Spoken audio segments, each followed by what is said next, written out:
Dark confidence. The Machiavellian art of unshakable power. They can smell fear, even when you hide it. There is a silence that precedes power, not the silence of emptiness, the silence of a man who has nothing left to prove. Study that man.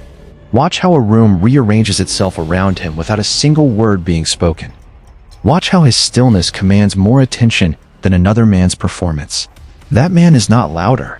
He is simply more certain. Niccolò Machiavelli understood something about human nature that most people spend their entire lives refusing to accept.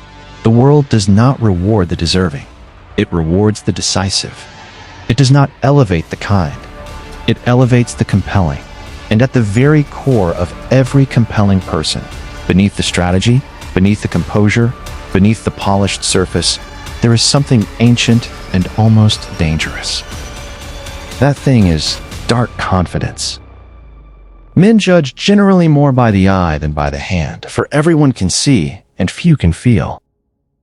Dark confidence is not arrogance. It is not the hollow chest beating of a man who needs validation.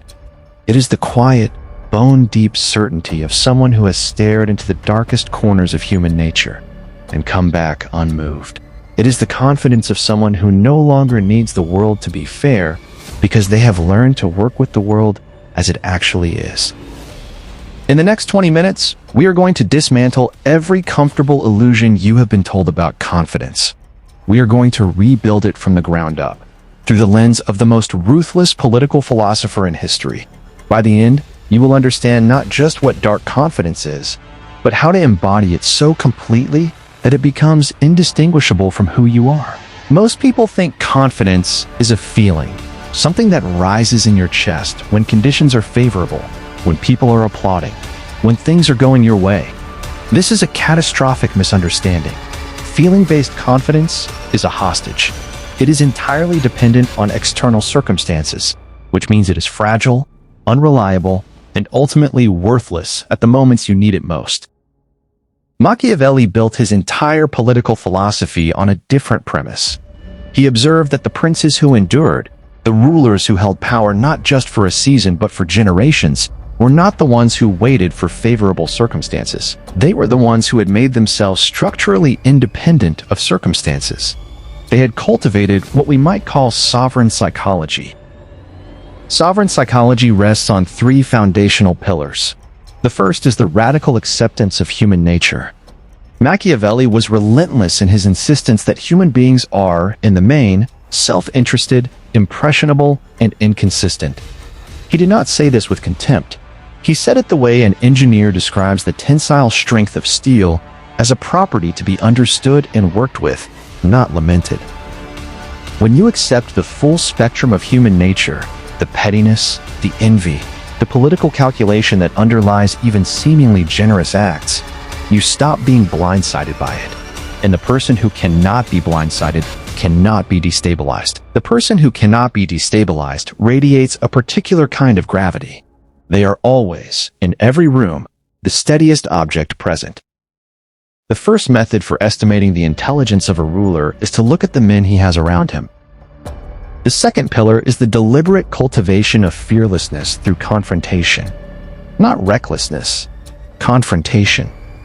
Machiavelli praised rulers who moved decisively into uncertainty rather than waiting for certainty that never arrived.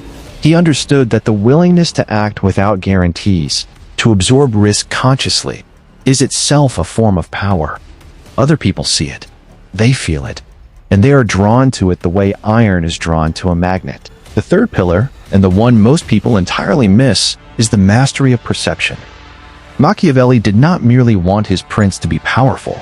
He wanted the prince to be perceived as powerful, because in the theater of human interaction, perception is the operating reality. Dark confidence is not purely internal. It is also a projection, a carefully constructed outward signal that communicates, without words, that you are a person of consequence. Let us go deeper into the mind. The darkly confident person thinks differently, not in minor stylistic ways, but in structural, architectural ways that alter how they experience every interaction, every setback, every test of nerve. The first cognitive shift is the permanent adoption of what we can call the observer stance, where most people are submerged in a social situation, experiencing it emotionally, reacting in real time, performing for the audience. The darkly confident person is simultaneously in the situation and above it. They are a participant and an analyst. They are asking, while smiling and speaking, why is this person saying this? What do they want? What pressure are they under? What are they afraid of? This is not coldness. It is clarity. And clarity, in any high-stakes environment, is the single most decisive advantage one person can have over another. Machiavelli describes a version of this in his counsel about how a prince should conduct himself at court. He writes that the wise prince listens more than he speaks, not out of passivity, but out of information gathering.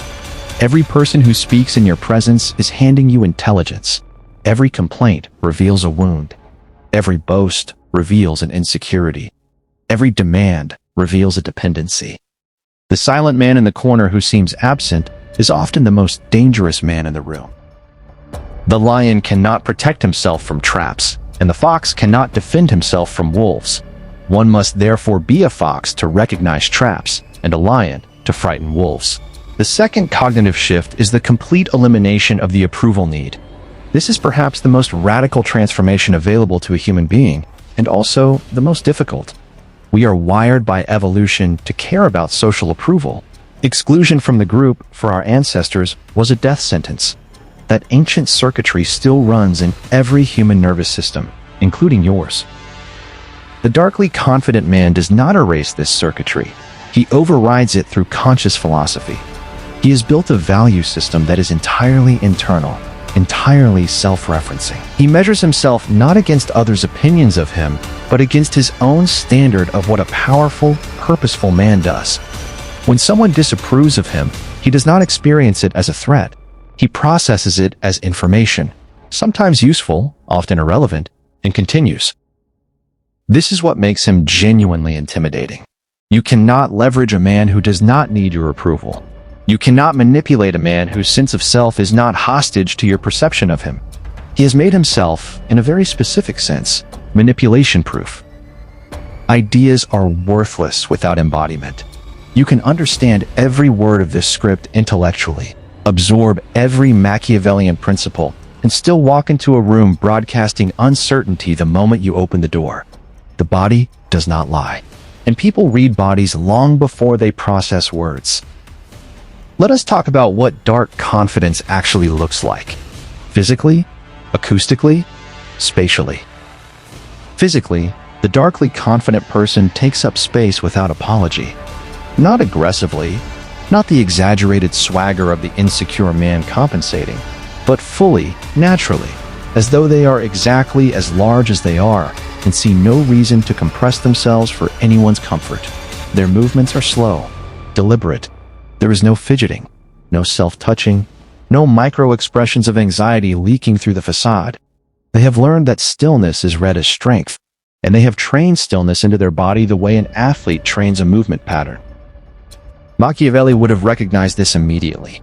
He wrote about the importance of the prince's bearing, how a ruler who appeared flustered or uncertain in a crisis transmitted that uncertainty to his court, and the court transmitted it to the city, and the city to the realm. Anxiety is socially contagious. So is composure. The leader who maintains his composure under pressure does not merely project confidence. He actively stabilizes those around him, which earns him a loyalty that no amount of money can buy. Whosoever desires constant success must change his conduct with the times. Acoustically, the voice of dark confidence operates at a different frequency than ordinary speech. It is lower, not artificially lowered, but relaxed into its natural resonance, rather than raised by tension. It is slower, not lethargic, but measured, as though each word is chosen rather than produced automatically. And it is quieter than you expect. The darkly confident person has learned that volume is often the weapon of the desperate. Powerful people are often almost unnervingly quiet because they have no need to compete for space. The room makes space for them. Spatially, consider the profound social intelligence embedded in Machiavelli's prince, who could read a room, who understood the geography of power, where to stand, when to arrive, when to leave, who to speak to first, and critically, who to ignore. The darkly confident person never chases attention.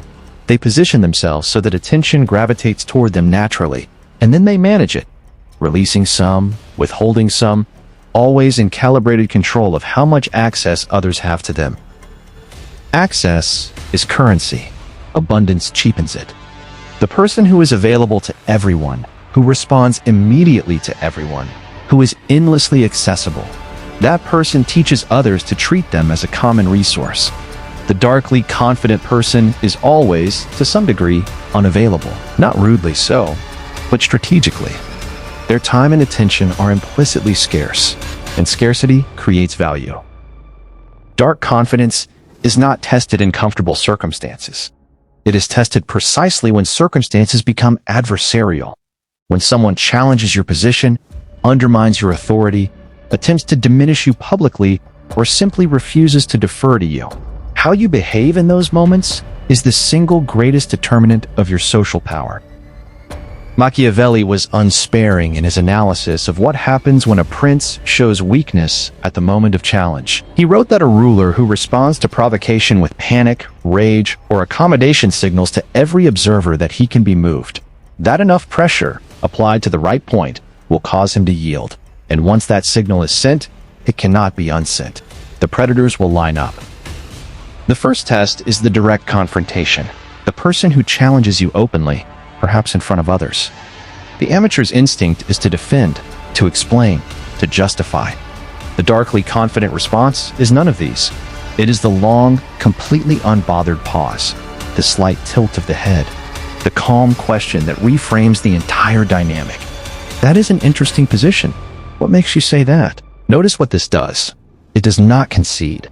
It does not escalate. It turns the confrontation back into a conversation, from a position of apparent curiosity, and places the burden of elaboration back on the aggressor. Most aggressors, when required to actually explain and defend their challenge in the cold light of a calm response, begin to deflate. They were banking on a reaction. The absence of one disarms them entirely.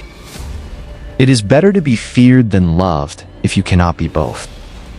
The second test is the indirect provocation, the subtle slight, the passive undermining, the conspicuous exclusion.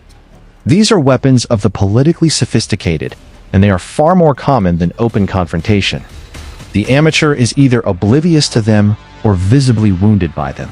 The darkly confident person sees them instantly and chooses their response with the cold precision of a chess player. Sometimes the correct move is to address it obliquely, to let the aggressor know that you saw it, without making a scene that would position you as emotional.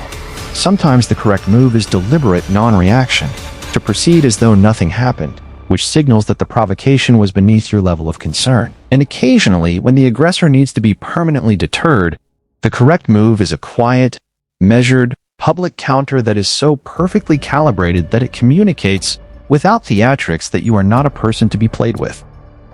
The third and most insidious test is the self-doubt spiral, the internal challenge that follows a genuine failure, a public embarrassment, or a prolonged period of adversity. This is where dark confidence reveals whether it is genuine or merely cosmetic. The man who is confident only when winning is not darkly confident. He is simply temporarily fortunate. The Machiavellian principle here is what he called the principle of virtue, not virtue in the moral sense, but vital force, animating strength, the capacity to impose one's will upon fortune. Machiavelli wrote that fortune is like a river in flood. It overwhelms those who have built no embankments against it, and is channeled and contained by those who have prepared. Dark confidence is the embankment. It does not stop the flood. It directs it. Dark confidence is not a personality trait you either possess or do not. It is a discipline, a set of practices performed consistently over time until they become the operating system, not an application running on top of someone else's. The first practice is deliberate exposure to discomfort. This is not motivational advice. It is neurological reality. The amygdala, the brain's threat detection system, fires when you approach situations that carry social risk. Speaking in public, asserting yourself, initiating difficult conversations, tolerating disapproval without flinching. Every time you approach the discomfort and do not die, the amygdala recalibrates. The threshold of what triggers the threat response rises. You become, physiologically, harder to rattle. Machiavelli's ideal prince was one who had spent time in the field, not just in the palace studying reports of war, but in actual adversity, where the body and mind are forced to perform under genuine pressure. There is no substitute for this. No amount of reading, visualization, or theory produces the settled confidence of someone who has been tested and endured. The second practice is radical information control of the information you consume and the conversations you participate in. The darkly confident person is extraordinarily selective about whose voices they allow into their interior life. They understand that chronic exposure to the anxious, the envious, the chronically uncertain, and the perpetually aggrieved is not neutral. It is corrosive. Mindsets are contagious. Environments are formative. The discipline of curating your environment is not elitism, it is self-preservation. Appear as you wish to be. The third practice is the philosophy journal, the daily written confrontation with your own thoughts, fears, and patterns. Stoic philosophers called this the evening review. Machiavelli himself kept extensive notebooks, wrestling with ideas not just to understand politics, but to understand himself. The person who does not examine their own psychology is its prisoner. The person who examines it daily becomes its architect. Write down, each evening, one moment where you allowed your confidence to be contingent on someone else's response. One moment where you deferred when you should have held. One moment where you contracted when you should have expanded. Do not punish yourself for these. Analyze them as a general analyzes a lost engagement. Clinically, looking for the tactical error, committed to not repeating it. The fourth practice is silence as power. Train yourself to speak less. Not because silence is always the correct move, but because the discipline of restraint builds the muscle of self-containment. The person who speaks before they think, who fills every silence, who cannot tolerate a pause in conversation, that person is broadcasting a frequency of anxiety. The person who is comfortable in silence, who lets pauses stand, who thinks before speaking, that person is broadcasting something altogether different. Let us end where we began, with that silence. That particular quality of presence that certain men carry into a room like a gravity field. You understand now what produces it. It is not luck. It is not genetics. It is not the accident of being born into favorable circumstances. It is the accumulated result of hundreds of daily decisions to embody a specific philosophy. The man who has fully internalized dark confidence does not need to announce himself. He does not need to impress, because he is not auditioning for anyone's approval. He does not need to dominate every conversation because he is not afraid of the conversations he sits out. He does not need to react to every provocation because he has the long view. He knows that petty aggressors exhaust themselves, and he need only remain unmoved until they do. He has studied human nature so thoroughly that he is rarely surprised by it, which means he is rarely destabilized by it. He has trained his body to communicate stillness. He has trained his voice to project certainty. He has trained his mind to maintain the observer stance in the hottest moments of pressure. He has, in every practical sense, become Machiavelli's prince, not in the sense of political dominion, but in the deeper sense of sovereignty over himself. Men rise from one ambition to another. First, they seek to secure themselves against attack, and then they attack others. Machiavelli wrote that fortune governs half of human affairs, and that the other half is left to our own conduct. This is not pessimism. This is the most liberating idea in the history of political philosophy. Half is beyond us. Half is entirely ours. The man of dark confidence does not rage at the half beyond his control. He focuses his entire formidable attention on the half that is not. That is the final secret. Dark confidence is not the belief that you will always win. It is the certainty that whatever happens, you will not break. That your center will hold when everything outside it is in motion. That you have built something inside yourself so solid, so deliberately forged, that circumstance can bend around it, but cannot penetrate it. That is the man that rooms rearrange themselves around. That is the man that opponents hesitate before engaging. That is the man that allies trust with their highest stakes, because they have seen him be tested and they have seen him hold. That man is not a myth. He is a construction, and you now have the blueprint. Stop playing nice. Start playing smart.